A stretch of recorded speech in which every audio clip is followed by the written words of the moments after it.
Hello, good evening.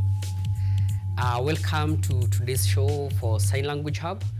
I want to welcome you in a special way that are celebrating the Deaf Awareness Week. And this show comes at a time where we need to learn the sign language as dumped into this year theme, which is no sign language without human right. So I want us to first look at a few points before even we dive into it. And I usually say that a disability, regardless, irrespective of the type of disability, whether it's hearing impairment, the visual impairments, mental retardation, all those categories that you have in types of disability, that's a club. That's a club that anyone can join at any time. Because for instance, you can and God forbid, you can have an accident and maybe it happens that you lose your hearing, or maybe you lose your sight of some of the sort. So this is a club that you can join anytime, and that's why we join our brother and sister or other individual with hearing impairments to celebrate this day for solidarity purpose and for our shared interest. And today's topic, I want us to look at heterogeniety, or the diversification of deafness, or the heterogeneous different types of deafness that we have. And I want to first of all look at what you call when you hear about that different, we have deaf who are profound. When you hear that there's deaf who have the mild hearing loss, moderate and severe, what does it mean? Because this has an implication to the type of language that each and every person use. Whether they use the assistive devices like hearing aids and such kind of thing. So I want us to look at the types of hearing loss, and I want us to look at the very first one. But even before we look at that, what does a normal hearing person, like probably me and you who is watching, who with normal hearing loss, what does it implies? Now, a normal hearing person hears to a certain level of decibel. The unit for measuring hearing is called the decibel, which is abbreviated as dB. And now a normal hearing person, rather, maybe I can give a scenario. When you open your radio, or maybe something that needs sound, you hear to a certain frequency. The same happens to a person when he or she is listening to a sound. So you add the frequency up to the point that you can hear. To a normal hearing person, yes, from a decibel of 0 to 25. When it is, and each and every person, by the way, has his or her own hearing level. I may hear at a 17 decibel, someone else may hear at 16 decibel. And now this has an implication because in an intervention for future, maybe when you become old, there is a disease that is at first present by QCs. Maybe we shall come to learn it later. Maybe when you reach the 60 years, you may have the disease that is caused because of the hearing level that you are hearing at. So it's good to know you are to go for screening of the hearing loss, so that you can know the type, the level that you can hear. Now, the normal hearing person, we have said it ranges from 0 to 25. Now, that means that you are okay, you don't have any hearing loss. But if you go for screening and you get that you're hearing up to a level or a frequency more than 25, that means you have a hearing loss. And we have 4 categories of a hearing loss. The first one, for the bottom, is what you call the mild hearing loss. The mild hearing loss is whereby the decibel, it ranges now from 26 to 40. If you go for screening, they put the audiogram in your ears and they listen. They put that the frequency button and see that you can only hear from 26, maybe that or something sort. That means that you have a mild hearing loss. And what this implies, if you have a mild hearing loss, that means that you can maybe probably use as an assistive devices to amplify, or maybe what you call to adjust your voice so that you can hear. And that's why you see some people maybe coming closer to you to listen to you. Maybe because they have that what you call the residual hearing. They can hear when there is magnification of sound or some adjustment. And let me look at it with the second part of the second type, which is moderate. The moderate now ranges from 41 to 60. Both mild and moderate, there is a category of deafness. Just like I said when we are starting, there are different categories of deafness as per one, the onset, the level of hearing, and also the causes, and we shall look at all those. But on this, I want us to look at the mild and moderate. What are they called? The mild and moderate, I've said the moderate now ranges from 41 to 60. In this, the two, the mild and moderate, this is what we call the hard of hearing. They are deaf, yes, but their level of hearing can be supported. If an adjustment, amplification can be done, these two people, these two categories, they can have what they can hear at some point. One of the things that can be one of the assistive devices that can be used, what you call the hearing aid. The hearing aid is not used to help in hearing. No, it's used just to magnify the sound that is coming from the speaker, and that's why you'll see some people using hearing aid and others are not using.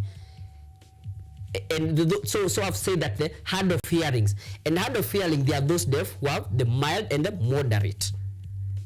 And what you call, and these two categories, they can use the hearing aids, and also they can use sign language, but not necessarily. There is something we call the lip reading, or oral speaking. You may see some of them, they rely on the speaking from the lips reading and all that. Now the other category, or rather, hard of hearing also, the sort hard of hearing deaf, they have what you call the residual hearing. This is something that has remained, meaning that they have not completely lost their hearing. They have something that they have a residual hearing.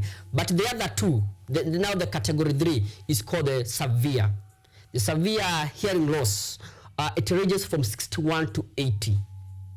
The decibel. When you now go for screening, they check the hearing. You are hearing at what point? Maybe if it's 75, you have severe.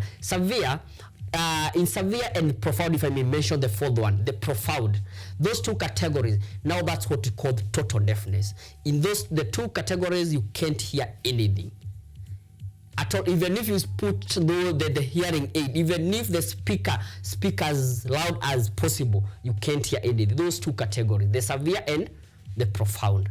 And this in this situation, you get that these categories of person has to rely purely on sign language, or maybe other or maybe this person have developed what you call the first language, what you call the post-linguals, as we shall look later. They can rely on that. But I want you to note the two categories, the mild and the moderate, and also the severe and profound. When you meet someone, maybe in your community, in your school, or maybe in a social arena, you can be in a position to differentiate whether this person is mild or rather this person is hard of hearing or deaf. I'm not saying that you know the word deaf or hearing impairment is a generic word, meaning that it has different categories or diversification in regards to what do you mean? What do you mean the mild, those who have lost through maybe accident, such kind of thing. So this type of hearing impairment is so much important. So I think we have looked at that category of level of hearing as per the levels of degrees, the degrees that you have lost your hearing. I want us to go to the next thing. Now, the types of deaf as per the onset. When was this deafness developed? These people are totally different. These people, they require a specialized treatment. These people, they require, maybe there is one who will require purely sign language, and the others who may not require pure sign language. These are at the time of onset, we have two categories. The first one is congenital. From the word congenital, that is something that you are born with. It's called congenital deafness. The congenital deafness is whereby you are born with that, with the condition of deafness. And the second one is what called adventitious, or maybe the acquired, where you acquire. Maybe you got an accident and there was tampered in your, maybe what called the cochlea, or maybe the inner ear that was damaged, or the eustachian fluid, or such kind of thing. So all those categories, they make what called the different types of deafness that we have. So congenitally, if you are born with deafness, of course, in that case, you don't learn the first language, not unless maybe you go for classes and learn sign language. That's the only time you can maybe learn the first language. But if you are totally, if it's acquired, and now in acquired, we have two categories. There is what you call prelingual. Prelingual, from the word lingo, the language, meaning before you acquired the deafness, you had already acquired what? The language. So maybe you get, maybe you acquired your deafness before you, actually the prelinguals, they are like the congenitals, but now slightly before you were born, because the hearing, you can only be detected that you have hearing loss after 6 months. So in between that time, when you are detected that you have the hearing loss, that's when we call the pre. Now the post is when you have already acquired the deafness.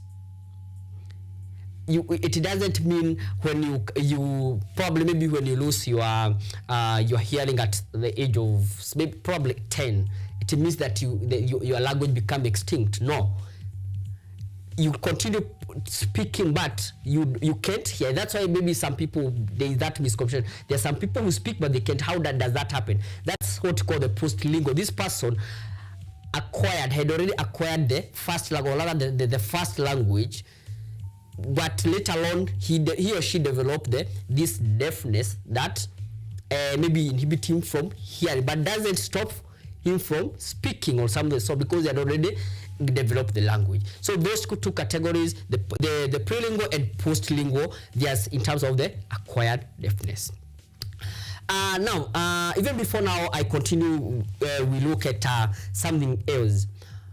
I want us to just maybe change some tune and do one or two signs. The common signs, maybe we will have to know, being the sign. I think I said the theme of this week, Deaf Awareness Week, which is no.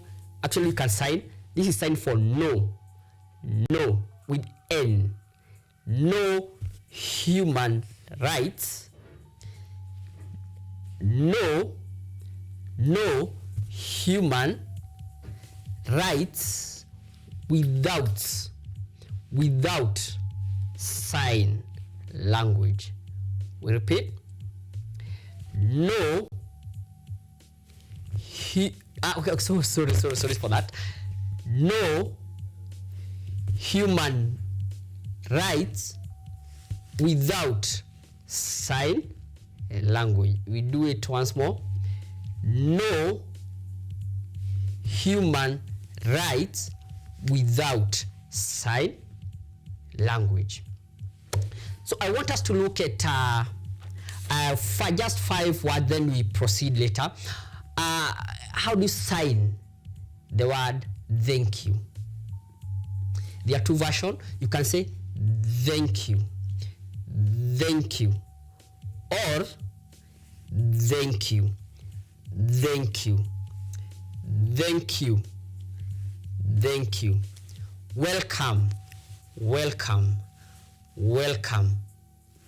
welcome, excuse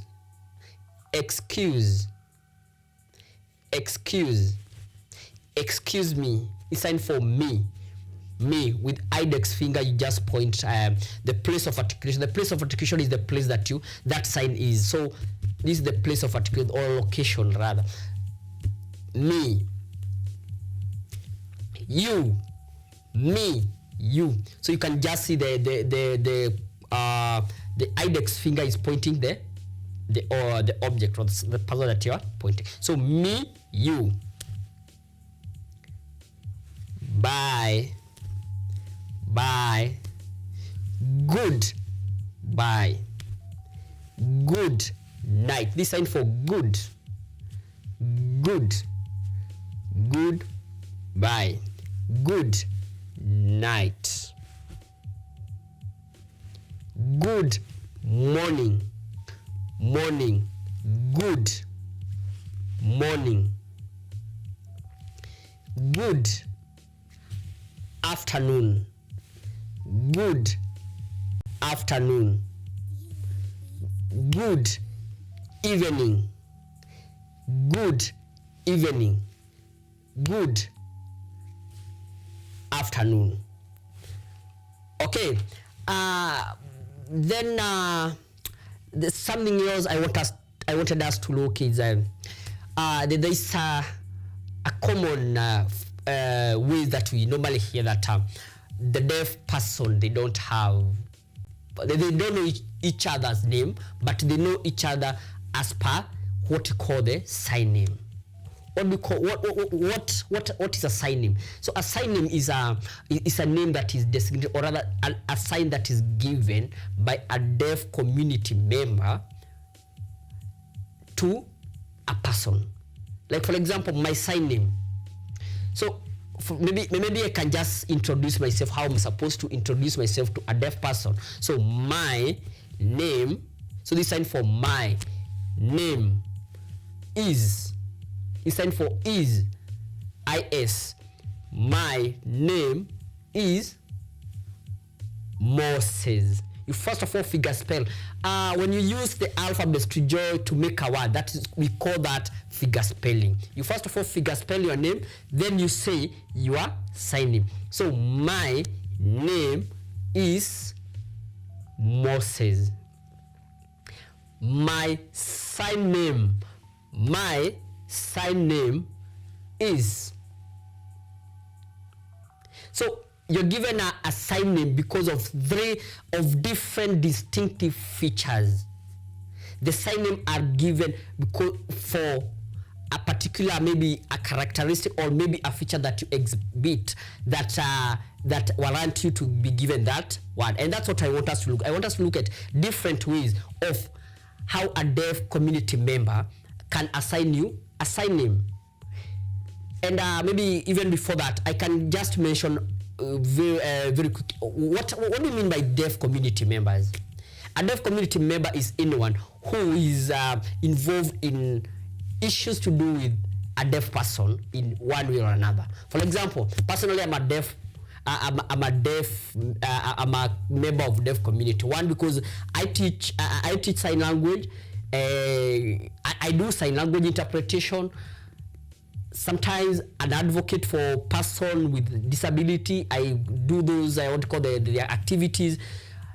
So a lot of things. So personally I am. Also, you can become a member of deaf community if you are also a parent of a person with hearing impairment. If you are maybe a teacher, like what I often have said. So members, or else maybe you are a deaf by yourself. So all those people, they are given authority to give the sign name by looking at the features that we shall look at. The first one is what we call the physical appearance or the physical attribute. For instance, mine. Let me use. I was given the first time I went for my practice. I was given my sign name as this way. So they look at our distinctive feature that you have. So I had glasses. However, there were other teachers who had glasses, but to differentiate me and the other teachers, I was given another sign. So those two signs were done simultaneously. So when they sign this way and this way, that means they're talking about Moses, myself. But now when they talk about this, it means the other teachers. And I want to say this: if my name is Moses, does it mean all people by the name Moses they are signing like this? No. It's their signing is distinctive. It is given as per person, attribute, and maybe what you call the physical appearance. Other Moses may have maybe probably a scar here, and maybe someone can decide to give that person such a name. So yeah, the second one is what you call you denote the first letter. You combine the first letter of alphabet, the first letter of your name.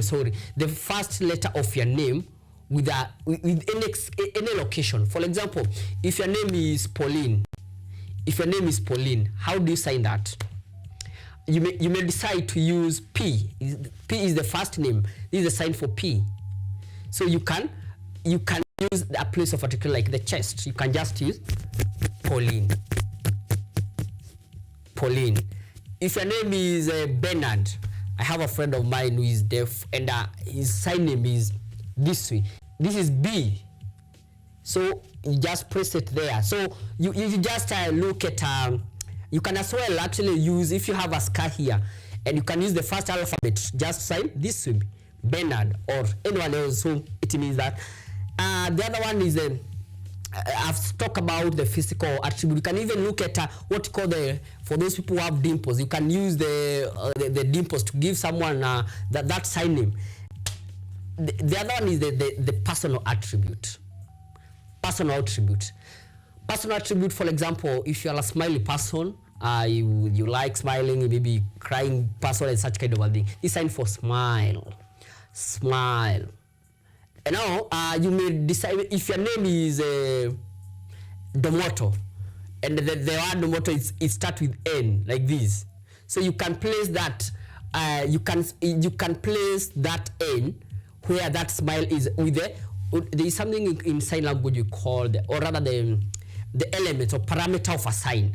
So you can use that parameter like N. It goes like this, Domoto with N. You have used the first letter to use that personal attribute of that person to if you're a crying person maybe, and your name is Lucy, this is L. You can use maybe this sign for cry. You can use L to show cry like this. So those are the ways that a deaf person assign, or rather the members community can use different way to assign the sign name. Maybe you can as well look at if you're a tall person. Actually, this is I didn't want to say that when I was given that name. This is a sign for a short person. Short. Tall. We use T. Tall. Short. Young. It's young. Old. Young. Old. Children. Old.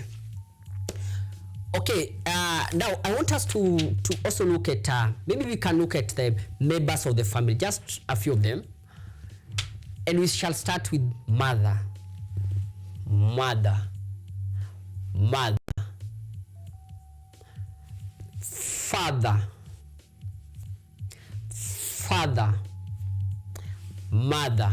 Father. Brother. Well, let me explain a scenario here. Now, when you talk, when you sign a male counterpart with a female, the male is associated with the beard, and the female is associated with the mammary gland. So you touch, if you're sister, brother. This sign for same, from the same mother or father. Brother, sister.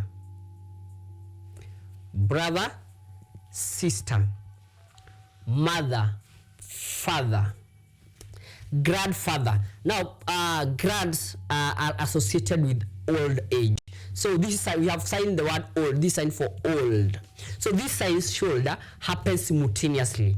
When you say grandfather, grandmother, so this is grandmother. So you sign the sign for mother and old, but simultaneously, not that you sign it then you stay for some minute then you say no, it should happen simultaneously. So grandmother, grandfather, so he's father and old.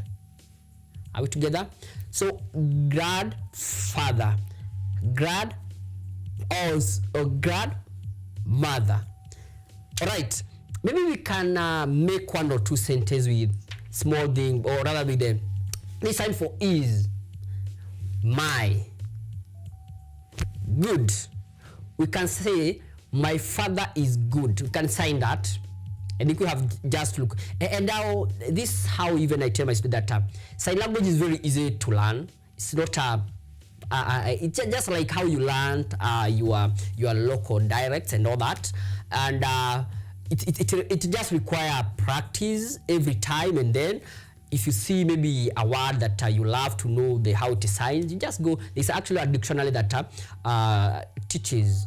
If you just sign the word maybe a cow, just go and write the word cow, then you see someone signing for you there. So it's something that you can teach. You don't even need to go to class. Only maybe if you need it for certification, but it's something that you can teach by yourself by practicing, having the interaction with the deaf person. And it's a very lucrative. I can tell you the history of this language and where it has come, and a very lucrative way that you can pursue. So this my is, so my father is good. Saying again, my father is good. Friend, this sign for friend, my friend. Our is signed with O, this is O. Our friend, friend. Our sister, our sister.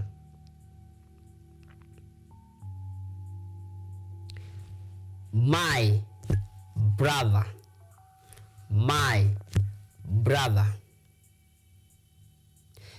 Now, let's look at a few words to do with who, what are they called? Which. Which. Which. When the verb is facing upward end, it's faced like this. Which. Which. What. What. With index finger, you do like this. What. I'm being told by my director we shall have a small break, then we shall come back. See you later.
Are you ready to take charge of your health? Welcome to Focus on Health, your weekly guide to staying informed and living better. Join me every week as I sit down with trusted medical experts. Gynecology is basically a field concerned with mainly the female genitalia. Explore real-life stories during when the patient come in, and bring you updates and tips that are beneficial to your health. Because health isn't just important, it is everything. Tune in to Focus on Health every Thursday at 7:30 p.m. only on KUTV. I'm your host, Kandia Marian, and I'll see you then.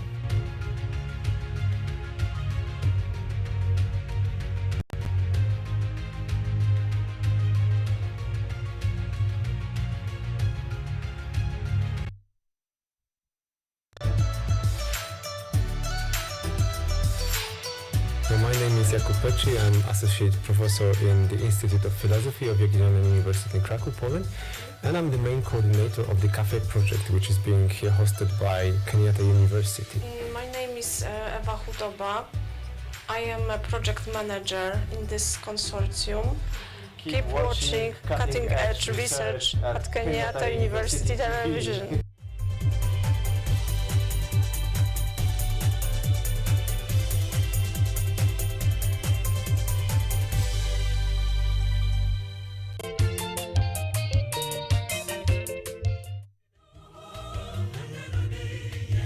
Mtazamaji popote ulipo, unapokuwa ukitazama Safina Show inang'oa nanga sasa hivi. Ungana nami Albanas Mwania, nahodha wa Safina Show, nikutoe ng'ambo ya pili hadi ufuoni. Safina Show, sauti ya matumaini.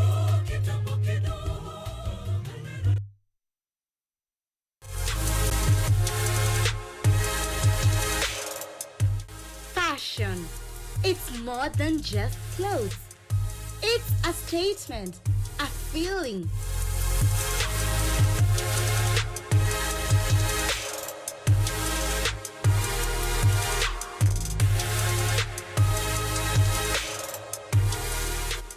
An art form, a way to express yourself, a reflection of who you are.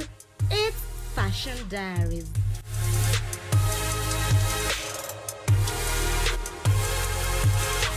Join me, Ashley Asachi, every Monday from 8 p.m. as we bring you Kenya's latest trends. Imagine fashion designers,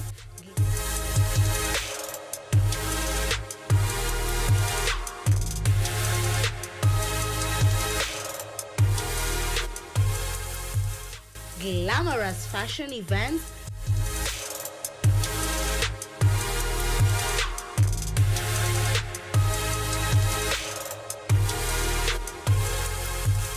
runway shows,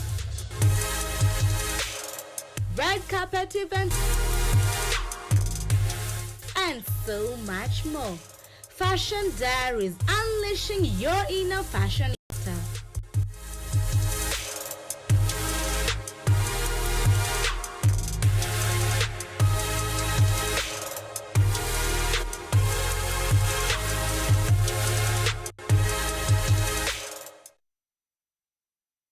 Are you an aspiring media practitioner, a graduate, or you just want to advance your skills in television production?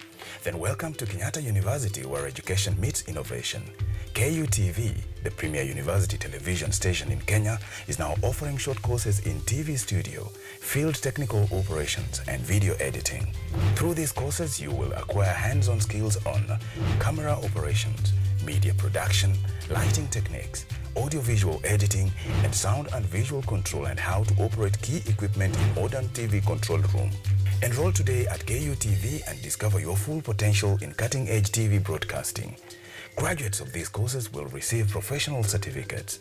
For more information, visit our offices at KUTV Studios or call us on 020-870-4252 or 020-870-4255 or SMS us on 0739-110-544.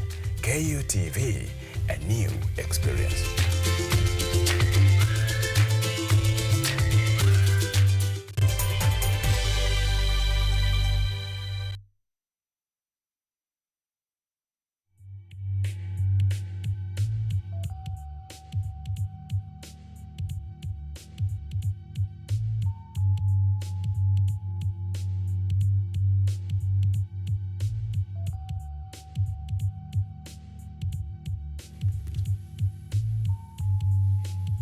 So welcome back. This sign for back.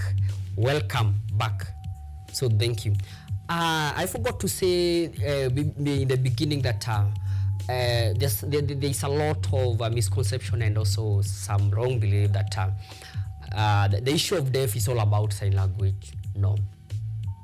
The issue of deaf, they are quite diverse, just like I said. And that's why it's the sign language is just one component.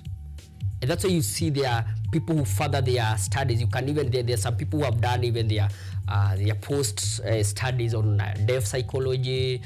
They have done about the speech, language, and pathology and such kind of things, and also audiologists. So the area of deaf is diverse, and you can, it's very long way to exhaust it.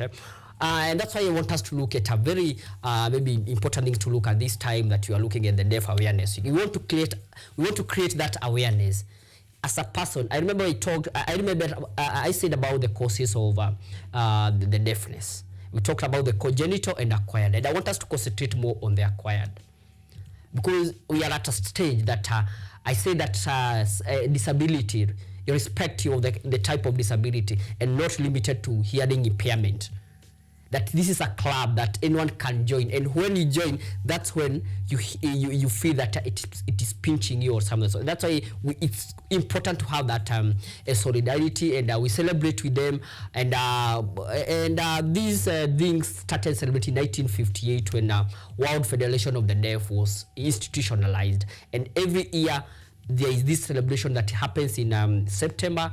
And in Kenya, if you are in an inclusive setting, you can see that is a very it's a very thing that has been taken with a lot of seriousness. And I want us now to look at what are some of the things that can make you to be a deaf person. Let me not call it for sensitivity, it's not good to call a person. You're supposed to start, even with other type of disability, you're supposed first of all to see the person before you see the disability. And that's why we say a person with hearing impairment, a person with visual impairment, not disability person, not hearing impaired person. No, that is labeling it, which is not quite it's quite insensitive. And I want us to look at the causes. What are the causes of this deafness? What can make you to be a deaf person, or rather a person with hearing impairment? It is something that can come any time. So I want us to look at and I want us to demarcate the two, the congenital and acquired. The congenital, remember we talked about the congenital deafness is that deafness that you are born with. You are born with the condition. What are some of the causes that can make you to have a child who is hearing impaired? And one of it is probably the mother has a disease like meningitis. One of the leading cause of deafness is a disease called meningitis. Meningitis has been actually, it has been statistically, or rather scientifically has been proven that is one of the leading cause of deafness, and that is very prevalent. And the other one, hereditary, or rather the genes. You have inherited a gene from your family. Maybe your family has a history of deafness. You may get a whole family. I know of a family that almost everyone there is deaf. There is that history. The resource factor, the genes inheritance, it's more biologic for those who have done biology about the resource factor and such kind. The other one is maybe if the mother during, or rather the time the mother had that was pregnant was maybe using drugs, maybe alcohol. There's such kind of, or the misuse of drugs, such kind of a thing from the mother. It can also lead to deafness. Lastly, from that category is what you call the anexia. Is it or rather the lack of oxygen during birth. If maybe a mother is delivering and maybe there is lack of oxygen during birth, that can also can lead to deafness. Now let's look at the acquired. The acquired. Now when you're born and it's also called adventitious. You acquire it when you are growing. And I'll give maybe a story later on of a friend of mine who developed this when we were in our campus life and such kind of, maybe when we reach to that point, maybe I'll explain. Also, this one disease, you can develop meningitis. You can have the meningitis even as we already born, and it can lead to deafness.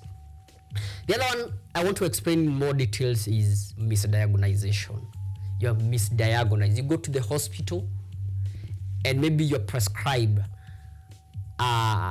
maybe you're prescribed a wrong medication, and later on you happen to say that you're deaf. And this is where my story comes in.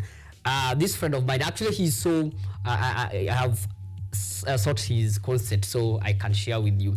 So this guy, luckily when in my early years in school, it happens that I stayed with this guy in the hostel first year. And now it happened that one time he was sick, and I was taken to the hospital. That was when he was in primary school at the age of 12.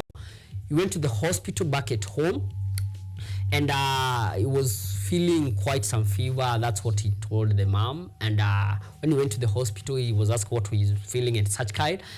And he was having that fever, and the doctor said that he has malaria, and he was prescribed quinine. You know that malaria pill called quinine. So Bernard, he was given quinine, and the following day when he was waking up, he was total deaf. He wasn't hearing anything. So that's a case of misdiagnosis. He went to the hospital, but he was prescribed the wrong medicine. So this is important for you, my viewers, that it is always to watch where you're going to your hospital and all that, because quinine led to that guy to be deaf. Because he didn't have malaria and all that. However, I think the pill was cancelled by the government because it was one of the leading cause of deafness. The other one is what called the presbycusis. This is a disease that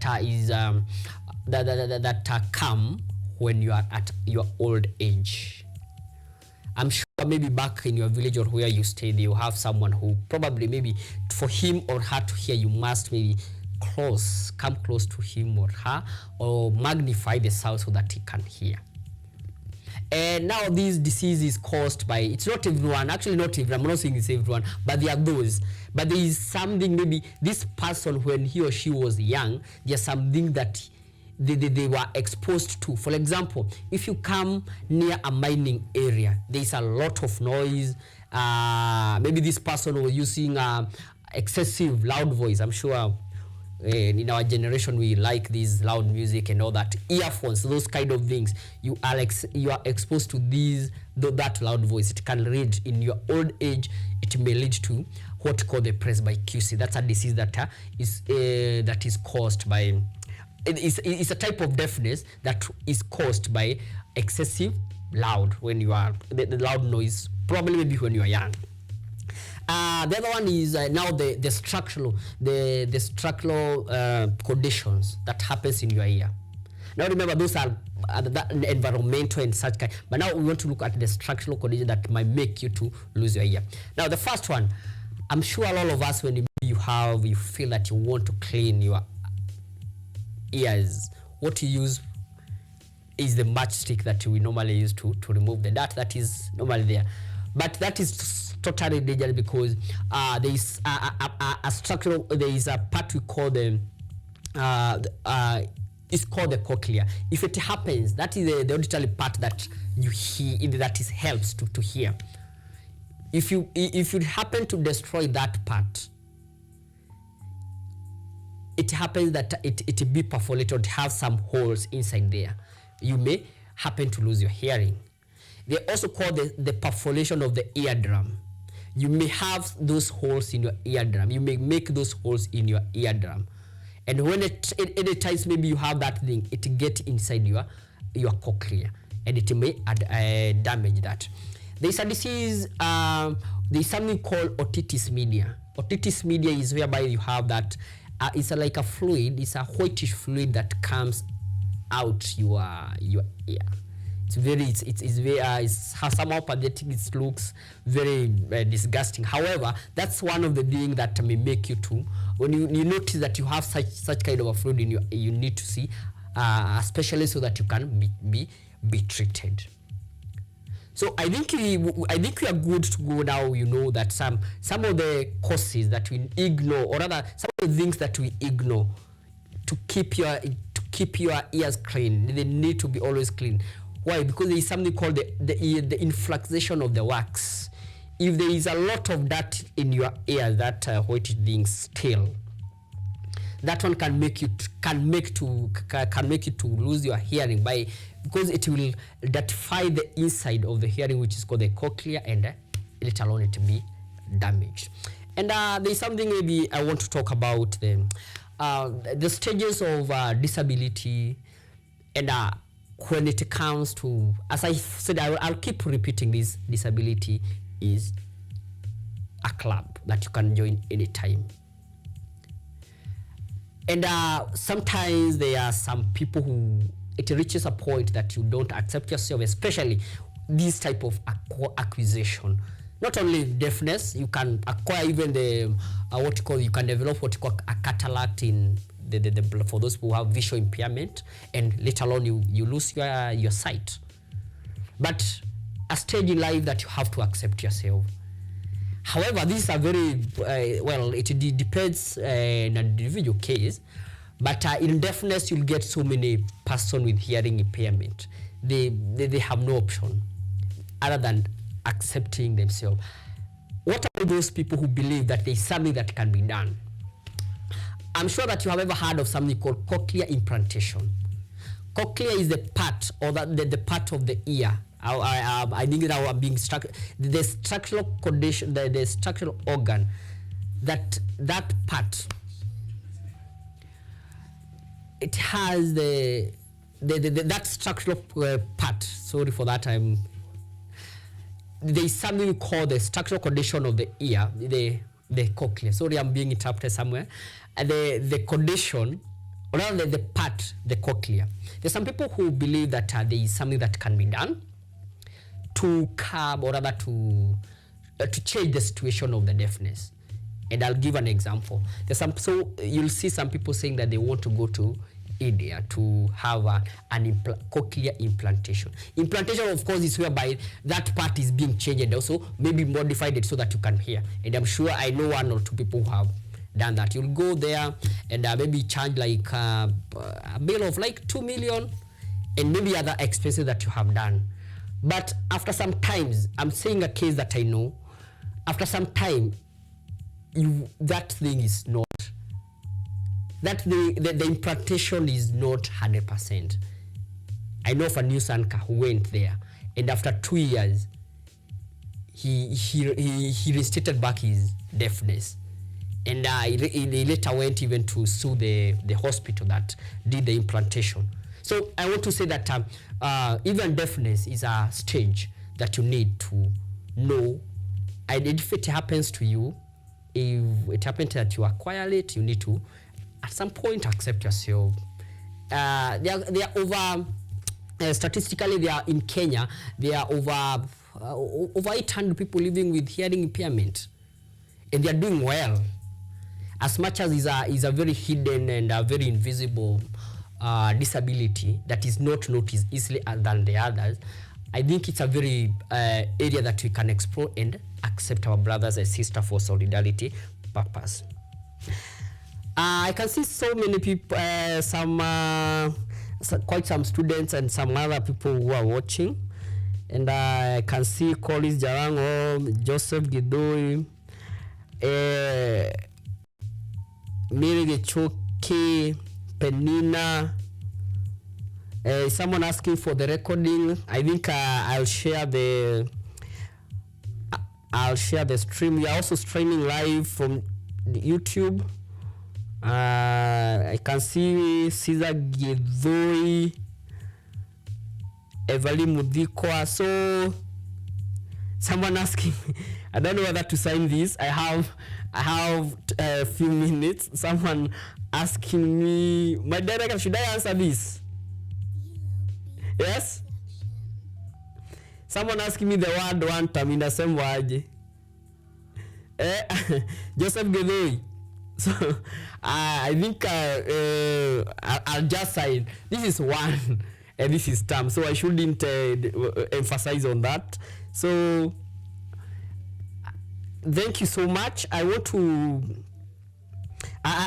thank my director and everyone else who is involved in this show. My co-host Sammy, wherever he is. It's been a while since I hosted this, but being a Deaf Awareness Week, we thought, and most specifically to thank our director Bonnie for giving us this show, and also to extend it. Normally it's 30 minutes show, but he added us 30 minutes. So we are so grateful as to the university and also to the management and the executive of the university. Thank you so much, and have a good night. Good night. No, goodbye. This is goodbye. Good night. Good night. Goodbye. Bye.